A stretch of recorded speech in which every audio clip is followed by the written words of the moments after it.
গণভোট ও জুলাই আদেশ প্রশ্নে এবার প্রধান উপদেষ্টার সাক্ষাৎ চায় জামাত ইসলামী। এ বিষয়ে দলটির অবস্থান এখনো অনড়। রাজপথে আন্দোলনের পাশাপাশি সরকারের সাথেও বোঝাপড়ার চেষ্টা করছে জামাত। তবে এ প্রসঙ্গে বিএনপি বলছে, জাতীয় নির্বাচনে আগে গণভোট করার কোনো সুযোগ এখন আর নেই।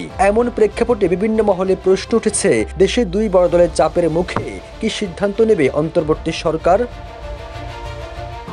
নভেম্বরের মধ্যেই গণভোটের দাবি জানিয়ে জামাত বলছে, সরকার আদেশ জারিতে সময়ক্ষেপণ করছে, যা নভেম্বরে গণভোট অনুষ্ঠানের সম্ভাবনা অনিশ্চিত করে তুলছে।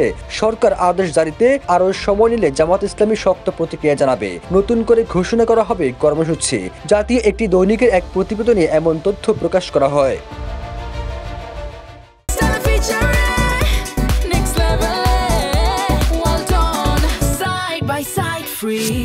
ওই প্রতিবেদনে আরো বলা হয়, জামাতের উচ্চ পর্যায়ের একজন নেতা বলেন, সরকার একটি দলের প্রতি পক্ষপাতিত্ব করছে।